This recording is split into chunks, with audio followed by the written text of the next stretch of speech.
grazie a voi per l'invito, cioè diciamo che per aver accettato appunto la nostra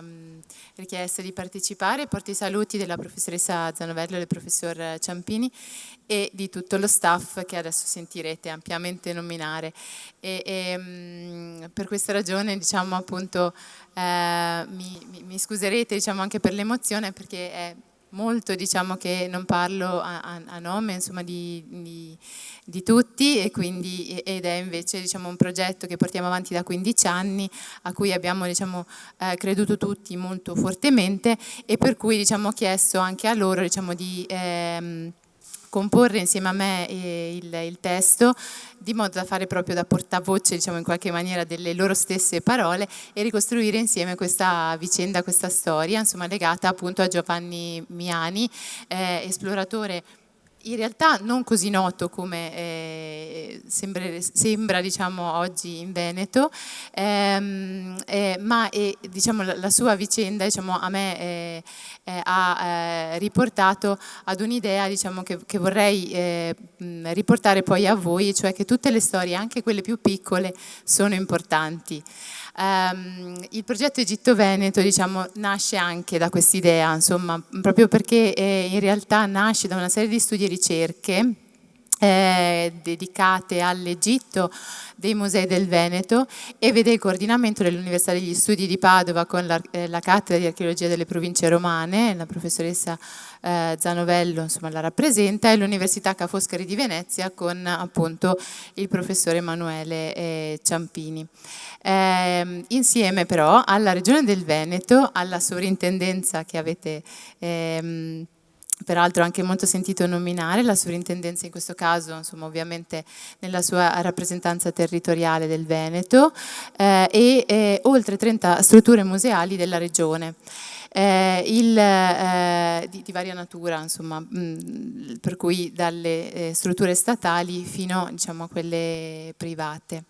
Il progetto vede la collaborazione di un team multidisciplinare, ma soprattutto dei conservatori, direttori, professionisti dei musei, che hanno nel corso del tempo individuato, schedato e studiato oltre 2000 reperti di varia provenienza, tutti uniti dalla afferenza, diciamo, al contesto egizio o egittizzante. In questa sede, diciamo, in realtà si partecipa con 3 vicende, diciamo. Oggi raccontiamo quella di Giovanni Miani, questo intervento, ma domani sentirete diciamo, il lavoro del Museo di Scienze Archeologiche ed Arte dell'Università degli Studi di Padova con la voce della dottoressa Menegazzi, e del Museo di Antropologia dell'Università degli Studi di Padova con il dottor Carrara. È quindi un quadro ampio, diciamo, che permette di affrontare sotto diversi punti di vista la presenza di materiali, storie e racconti che narrano del contatto millenario tra il paese del Nilo e la terra della laguna veneta, diciamo, da sempre sede di traffici, incontri e confronti con le altre popolazioni attorno al Mediterraneo. Diciamo, per noi questo è un elemento importante, perché, diciamo, i più antichi rinvenimenti, insomma, di materiali egiziani in Veneto sono legati ai commerci, probabilmente di epoca già preromana, mentre invece, diciamo, i più recenti sono contemporanei e legati proprio, diciamo, a arrivi non necessariamente leciti, quindi, diciamo, siamo stati anche coinvolti, diciamo, da parte della sovrintendenza, laddove ci sono stata necessità appunto di valutare, diciamo, la storia, diciamo, il valore di materiali che erano stati appunto individuati presso privati. Quindi con, diciamo, un legame tra la terra, diciamo, appunto veneta e il paese del Nilo, che in realtà arriva sino ad oggi. Abbiamo coinvolto in questa presentazione diversi attori, appunto, di Egitto Veneto, diversi attori nel senso che agiscono all'interno di Egitto Veneto, che prendono in realtà appunto voce attraverso chi legge, e raccontano così un po' il loro punto di vista. Inizio dalla regione. Allora, la regione, diciamo, ci racconta, diciamo, il suo ruolo all'interno di questo progetto. Sono trascorsi molti anni, dal 2008, quando ha avuto inizio la partecipazione delle strutture regionali al progetto Egitto Veneto, un'iniziativa che ha progressivamente ampliato i propri orizzonti con un riscontro di interesse da parte del pubblico di gran lunga superiore a quello inizialmente ipotizzato. Tanto è vero che all'interno del portale della cultura della regione gli spazi dedicati al progetto Egitto-Veneto sono ad oggi tra i più visitati. D'altro canto il tema dell'Egitto e della civiltà egiziana, insomma che il tema dell'Egitto e della civiltà egiziana affascini persone di ogni ceto, preparazione ed età è risaputo, ma non tutti sanno che la partecipazione regionale al progetto è giustificata da un'antichissima e consolidata e spesso poco conosciuta tradizione di rapporti e scambi tra le Venezie e Venezia e l'Egitto, un fenomeno molto interessante che merita senza dubbio di essere riscoperto e valorizzato. La consapevolezza di una storia almeno bimillenaria di rapporti tra queste due terre mediterranee ha senza dubbio facilitato nel 2008 i primi contatti tra i funzionari regionali e i rappresentanti delle due università di Padova e Venezia, per un progetto che parte come progetto di studio e di cui adesso vedrete un po' gli sviluppi, costituendo il punto di partenza di un lungo percorso. Come succede in questi casi, si sono studiati con attenzione il progetto, il contesto generale e le potenzialità, cercando di condividere una serie di obiettivi che potessero rientrare nell'ambito dei compiti istituzionali e predisporre delle strategie comuni. Tutti i soggetti coinvolti hanno avuto ben chiaro sin dall'inizio che l'obiettivo principale del progetto mirava alla creazione di un museo virtuale, capace di consentire ai visitatori una panoramica complessiva dei più importanti reperti egizi ed egittizzanti custoditi nelle istituzioni venete, sull'idea, seguendo un po' quello che era stato fatto per il Virtual Museum of Iraq creato dal CNR. Un progetto ambizioso che ha richiesto sin dall'inizio non solo un lungo lavoro preparatorio, ma anche che i soggetti coinvolti agissero insieme. L'attuazione di questo obiettivo, dal punto di vista degli uffici regionali, non poteva che passare attraverso 3 punti. L'innovazione tecnologica, a cui oggi siamo un po' abituati perché corre velocissima, ma invece nel 2008 stava crescendo, applicata ovviamente ai beni culturali. Il supporto alla ricerca scientifica e una sistematica attività di conoscenza e una conseguente valorizzazione del patrimonio culturale veneto. Ora, su questa sistematica attività di conoscenza, ad esempio, la Regione ha particolarmente investito anche attraverso gli ultimi bandi dedicati alla didattica, ad esempio. E il primo punto si caratterizza come un elemento fondamentale per la creazione del museo virtuale, quindi l'innovazione tecnologica è un elemento da questo punto di vista particolarmente importante. Ormai l'azione pubblica nella valorizzazione dei beni culturali non può prescindere, almeno in parte, dall'innovazione, dal saper porgere dei contenuti scientificamente corretti in maniera interessante e piacevole, dal saper raggiungere fasce sempre più ampie di potenziali utenti, non solo in Europa ma in tutto il mondo. La Regione del Veneto ha cercato da tempo di imboccare questa strada, basti pensare a meraviglie-di-venezia.it, che se non conoscete vi invito ad andare a vedere, realizzato nell'ambito dei progetti europei Share Culture e Parsiad,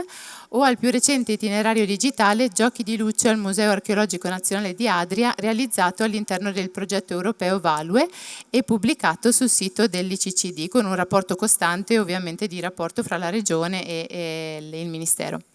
Il secondo punto a sostegno alle attività di ricerca è stato attuato perseguendo un importante momento di conoscenza che si è concretizzato attraverso un iniziale sostegno finanziario ad una approfondita attività di ricerca coordinata su tutto il territorio veneto e condotta dagli studiosi delle 2 università coinvolte, che ha interessato decine di musei civici nazionali ed istituzioni di vario genere.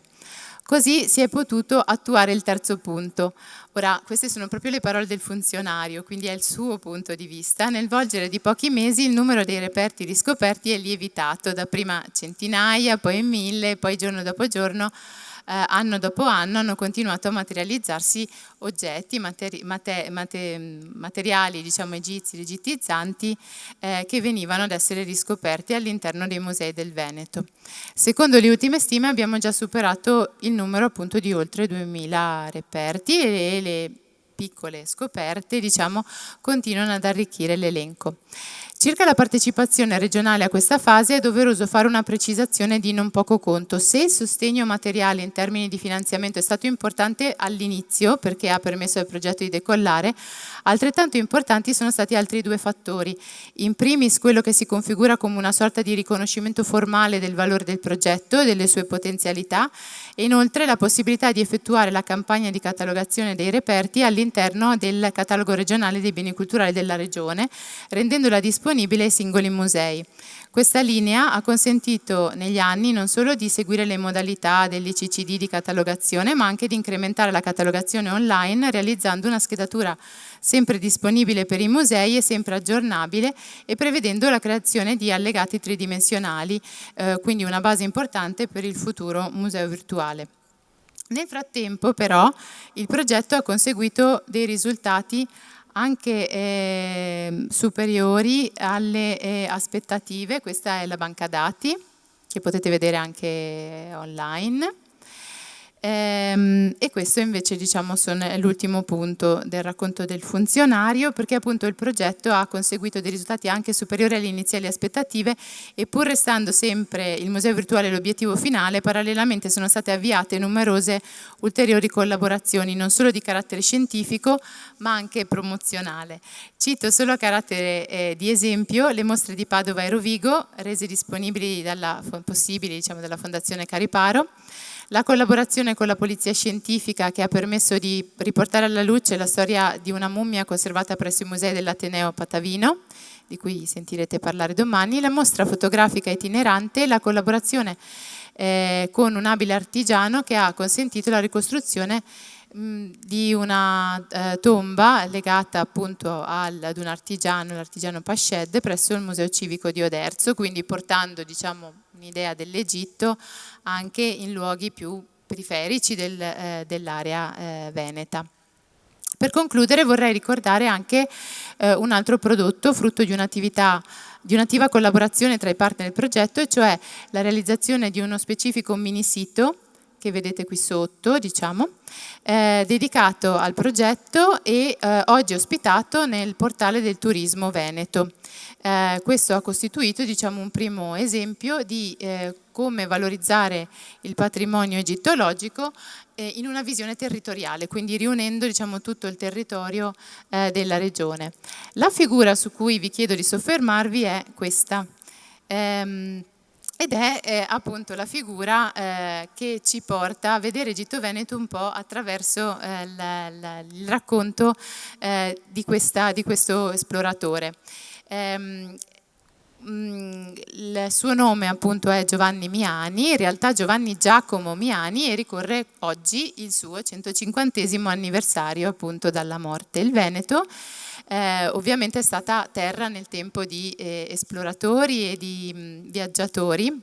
illustri come ad esempio Vitaliano Donati, Giovanni Belzoni e Girolamo Segato, insomma quindi personalità che sono note forse ben più di Giovanni Miani. Eppure egli nacque a Rovigo nel 1810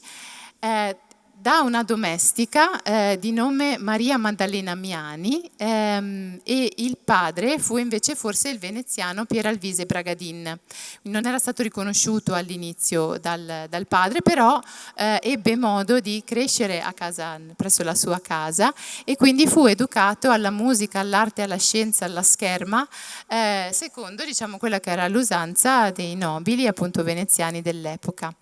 Dopo aver perduto anche la madre, quindi prima diciamo, morì il padre, poi perse anche la madre, lui iniziò a viaggiare, a frequentare diciamo, l'Europa,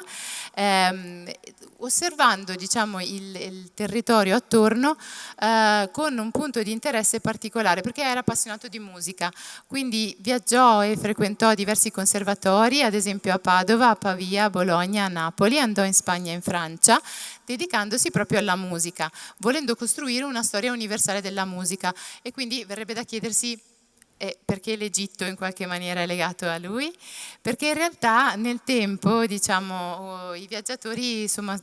sono sempre stati legati al tempo in cui effettivamente vanno a vivere, e le anime diciamo, come quella di Giovanni Miani hanno dentro sé, diciamo, un fomento, una volontà di essere parte del loro stesso mondo. E così partecipò agli scontri di Malaga, di Roma, aiutò gli insorti contro gli austriaci a Venezia e dovette andare in esilio per questa ragione. In esilio finì a Costantinopoli e in Egitto. Proprio qui, diciamo, dopo un breve soggiorno appunto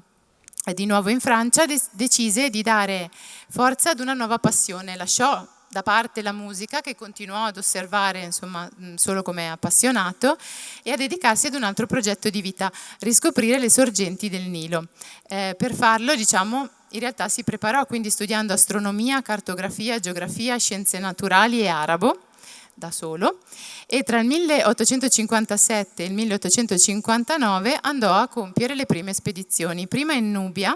e poi direttamente verso le sorgenti, perché era ben determinato, insomma, verso la sua meta. Nel 59, con sole 2 barche e un po' di attrezzatura, insomma, che però oggi ci farebbe impallidire, partì proprio alla ricerca delle sorgenti.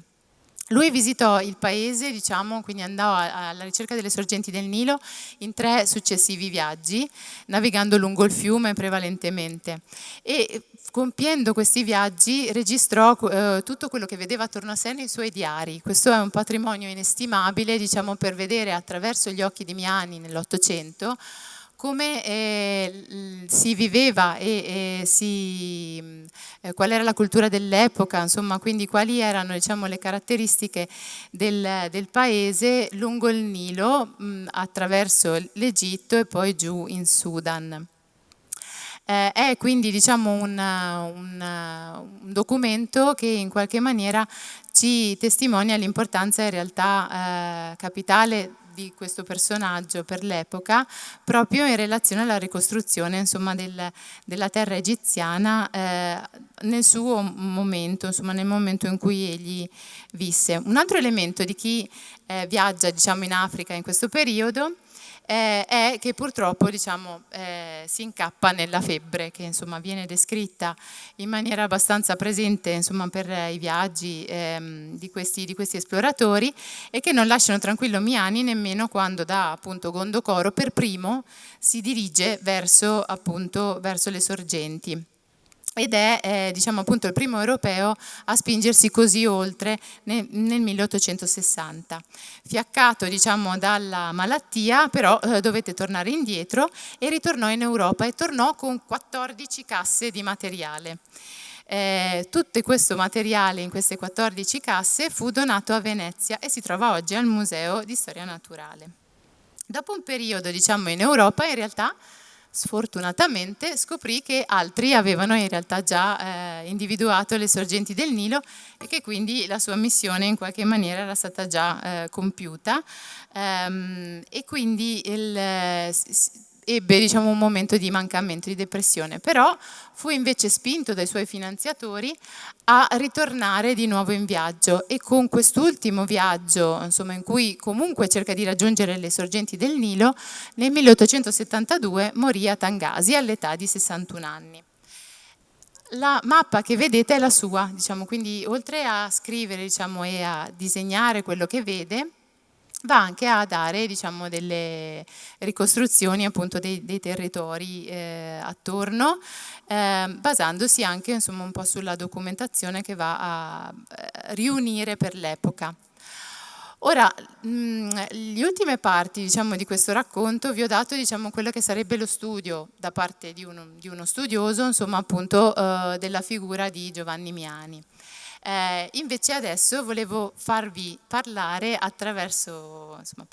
la mia voce con i conservatori, il dottor Mizzan e la dottoressa Zampieri del Museo di Storia Naturale di Venezia. Allora, c'è da chiedersi dove sono oggi i reperti che Giovanni Miani ha portato in Europa. Ovviamente io vi ho parlato delle 14 casse che arrivano al Museo di Storia Naturale di Venezia, aveva anche altri materiali che lui dà un po' in giro, insomma, per l'Europa. Alcune sono al Museo di Storia Naturale di Parigi, alcune al Museo Pigorini di Roma, alcune al Museo di Storia Naturale di Vienna, alla Società Geografica Italiana a Roma e ovviamente appunto al Museo di Storia Naturale di Venezia. E però chissà, perché in realtà appunto ci siamo resi conto in tanti anni di lavoro ad Egitto Veneto che dal confronto appunto con gli studiosi e gli altri musei a volte vengono anche piccole sorprese. Una sorpresa è stata a Rovigo ritrovare all'interno dell'Accademia dei Concordi la sua urna funeraria, perché Giovanni muore in Africa e viene seppellito lì, ma poi i suoi resti vengono recuperati e la sua urna funeraria viene riportata appunto in patria. Per diciamo, dialogare sull'eredità materiale e immateriale di questo viaggiatore, il titolo della slide è l'eredità di Giovanni Miani, perché i materiali che lui ha portato, così come le sue memorie scritte, fanno parte di questo patrimonio che attraverso noi passa diciamo, alle generazioni future. Quindi per diciamo, riflettere insieme su questa eredità vorremmo qui proporre diciamo, una riflessione un pochino più ampia, riflettendo in questo caso anche sulla metodologia del lavoro diciamo, che abbiamo applicato sulle piccole e grandi collezioni del Veneto. Allora, vi ho fatto diciamo, in qualche maniera parlare con il dottor Ceselin della Regione, perché un elemento diciamo, che abbiamo rilevato è che il censimento e la catalogazione sono il primo passo fondamentale per la riscoperta dei materiali egizi presenti in Italia in questo caso. Ed è questo diciamo, il primo momento di avvicinamento ai reperti che per lo più non sono noti al pubblico. Infatti di tutti i 2000 reperti che ha trovato Egitto Veneto solo il 70%, cioè il 70% dei materiali all'inizio del nostro lavoro era in deposito, non era visibile al pubblico, quindi solo il 30% era esposto. La collezione Miani invece all'epoca era esposta e la vedete nell'allestimento dell'epoca, che era un allestimento all'epoca anche innovativo ed è una sala diciamo, interattiva e innovativa che potete trovare al Museo di Storia Naturale di Venezia,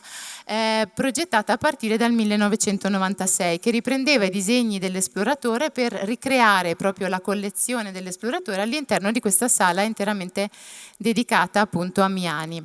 Spiccano fra questi, all'interno della vetrina centrale, la cosiddetta sacerdotessa, perché sempre diciamo, questi materiali poi prendono nomi diciamo, più d'uso, in realtà una donna di cui ci rimangono i suoi resti umani mummificati, è stata sbendata probabilmente dallo stesso Miani e quindi non si conserva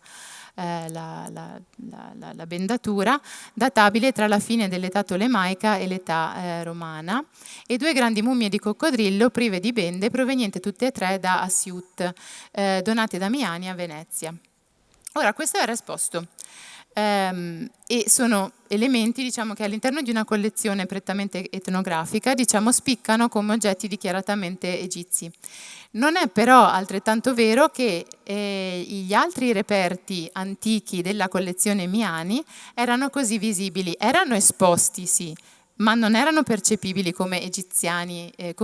diciamo provenienti dall'Egitto antico. Li abbiamo individuati proprio durante la catalogazione. Si tratta di 6 amuleti, 9 scarabei, un sandalo di Nuovo Regno, 3 frammenti di lino e 4 piccoli coccodrilli, uno dei quali è ancora avvolti in bende. Sono oggetti di piccolissime dimensioni che se oggi andate a Venezia non vedete perché sono esposti diciamo, nella collezione all'interno appunto di queste vetrine che vedete a parete e che quindi in qualche maniera anche se esposti scompaiono alla vista appunto del visitatore.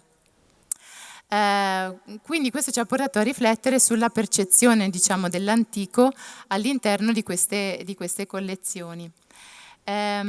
Ovviamente a fare da motore e riferimento per questa riflessione è stato il personale del museo, responsabile della collezione, che si è dedicato allo studio dei suoi materiali in prima persona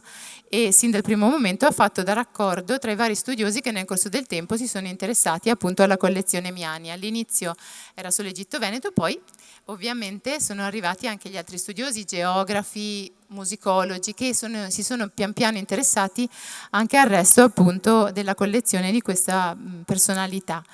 veneta. È interessante qui rilevare che tale operazione è risultata in realtà in genere più facile per oggetti connessi a viaggiatori, cioè in Veneto in realtà a noi è risultato più facile diciamo, valorizzare quelle collezioni dove c'erano personalità di spicco locali che in qualche maniera potessero trainare il racconto appunto dell'esplorazione dell'Egitto o il racconto diciamo del contatto tra la terra egiziana e il Veneto del passato. Così è avvenuto ad esempio per l'esploratore Belzoni a Padova e poi è stato appunto per Giovanni Miani tra Rovigo e Venezia. Questi viaggiatori e le loro collezioni divengono nel tempo un importante riferimento per la cultura stessa del luogo in cui si trovano i loro oggetti e per il museo che ne custodisce le collezioni. Ora ci siamo chiesti perché e diciamo da indagini qualitative insomma, che abbiamo fatto emerge che spicca il fatto che sono persone che hanno sfidato fatiche ed avversità. Sono esempi da raccontare alle nuove generazioni e in questo ha un ruolo fondamentale appunto la didattica, insomma, che appoggiandosi diciamo, a quelli che sono gli studi che pian piano permettono di far emergere questi materiali, traina verso le nuove generazioni appunto il loro racconto. A questo titolo esemplificativo diciamo, si cita il bellissimo racconto digitale che oggi sta avvenendo sulle pagine del Museo di Storia Naturale sul web. Qui ve l'ho messo, ma se volete diciamo, citate su Google Miani 150 e trovate di settimana in settimana il racconto da diversi punti di vista di questo viaggiatore. È ovviamente sul web e quindi ed è accessibile a tutti. È in italiano, però diciamo per il futuro si potrà immaginare anche in altre lingue. Il compito quindi degli studiosi è porre attenzione anche agli elementi più piccoli delle collezioni, sono solo appunto 26 oggetti sui 2000, però hanno una storia importante che comunque va raccontata e dar loro valore, laddove il curatore li esalta, li racconta, li unisce ad altri studi e li riporta alla comunità, con un ruolo fondamentale da parte di chi segue i musei di traino tra quella che è la ricerca e il pubblico a cui il racconto appunto del passato deve infine arrivare. In questo concludo dandovi un ultimo spunto sulle mostre che erano state raccontate, se vi ricordate, dal funzionario della Regione come elementi di comunicazione. Ora, in realtà a noi le mostre hanno dato molto di più, perché ci siamo chiesti diciamo, come promuovere la conoscenza di un viaggiatore ottocentesco. Ovviamente la cosa che viene più facile agli egittologi è parlare della scoperta dell'Egitto, insomma, quindi raccontare la figura di Miani come di colui che ha in qualche maniera concorso alla scoperta dell'Egitto antico. Era stato fatto nel 1985 con questa mostra che ha avuto sede a Verona, Viaggiatori veneti alla scoperta dell'Egitto, l'abbiamo fatto anche noi con una mostra a Rovigo e su diverse sedi, insomma, tra cui una a Rovigo appunto dedicata all'Egitto in Veneto, e però in realtà diciamo un viaggiatore non è mai solo esclusivamente legato ad un solo versante, vi avevo detto lui aveva studiato anche astronomia piuttosto che geografia, insomma quindi si era legato a diverse discipline e quindi la sua figura può essere anche diciamo, un mezzo per andare ad approfondire nuovi aspetti legati al contatto fra civiltà. Così diciamo, era stata affrontata il punto di vista di Venezia e l'Egitto, quindi dei rapporti fra la Serenissima Repubblica di Venezia e la terra del Nilo nel corso del tempo, anche attraverso la sua figura. Qui vedete Giovanni Battista Belzoni, ma dall'altro lato appunto dell'esposizione che si era tenuta a Palazzo Ducale a Venezia c'era proprio l'immagine, diciamo, i diari di Giovanni Miani. Ma diciamo, un'ultima riflessione diciamo, è emersa appunto con i suoi 150 anni dalla morte, con le ultime mostre che a cui abbiamo collaborato, insomma noi abbiamo solo dato una mano per una parte diciamo, di quello che era lo studio e invece sono state portate avanti direttamente dagli enti locali. Con appunto la vicenda legata al leone bianco del Nilo, dove si è affrontato il rapporto anche fra Giovanni Miani e Rovigo, quindi il luogo in cui effettivamente è nato, con anche diciamo, soluzioni un po' particolari che hanno affiancato diciamo, al racconto diciamo, delle sue imprese opere d'arte contemporanea che si legassero agli oggetti, i simboli, gli elementi che lui andava a riportare nei suoi diari. E poi diciamo invece il tema diciamo, della musica, che è stato pure affrontato all'interno di questa mostra, e che invece a noi studiosi ha dato l'opportunità di approfondire il tema della musica, del rapporto diciamo, della visione della musica e l'Egitto in Veneto, andando ad osservare la figura di Giovanni Miani insieme a tutte quelle altre figure venete che in qualche maniera si sono lasciate ispirare dall'ambiente egiziano. Ovviamente abbiamo tutta una tradizione, ad esempio a Verona, con le opere liriche. E questa è la presentazione di questo lavoro che è stato fatto tra i musicologi e gli egittologi appunto al CRI quest'anno. L'ultimo diciamo, elemento riporta diciamo, alle conclusioni, cioè quale visione dare a tutta questa mole di dati e racconti che abbiamo raccolto, cioè come rafforzare diciamo, il dialogo fra le istituzioni e gli studiosi nel tempo, perché prima o poi diciamo, anche gli studiosi in futuro, molto in futuro speriamo, moriranno e le ricerche, il frutto delle ricerche invece dovrà continuare ad essere a beneficio di tutti. Quindi questo è un po' l'interrogativo attorno a cui stiamo lavorando. L'idea diciamo, di fondo che ci siamo posti, attorno a cui abbiamo lavorato nel corso del tempo e che continuiamo, diciamo, su cui continuiamo a lavorare, è ovviamente quello pian piano di lavorare al famoso museo virtuale di cui parlava appunto, di cui ci ha parlato il funzionario, ma diciamo il tema del rapporto diciamo, fra le varie collezioni non si esaurisce solo con la messa online, tra virgolette, dei materiali, ma anche diciamo, su quella rete che in qualche maniera è patrimonio di Egitto Veneto e che si ritrova in tutti gli elementi, come anche appunto nella vicenda appunto della collezione, della piccola collezione Miani, che va invece a beneficio del territorio tutto. Cioè si è resa possibile questa possibilità, questa ricerca e questo studio e queste mostre solo perché si è lavorato insieme fra le università, i musei, la sovrintendenza e gli enti del territorio, dai finanziatori diciamo fino agli enti locali. Questa sinergia che in qualche maniera ci ha dato poi forza nel corso del tempo non ha in qualche maniera da finire, ma si deve invece rafforzare. A tutto questo stiamo lavorando, quindi vi lascio con il sospeso e alla prossima puntata vi racconteremo la soluzione diciamo, che stiamo costruendo insieme insomma, su questa visione.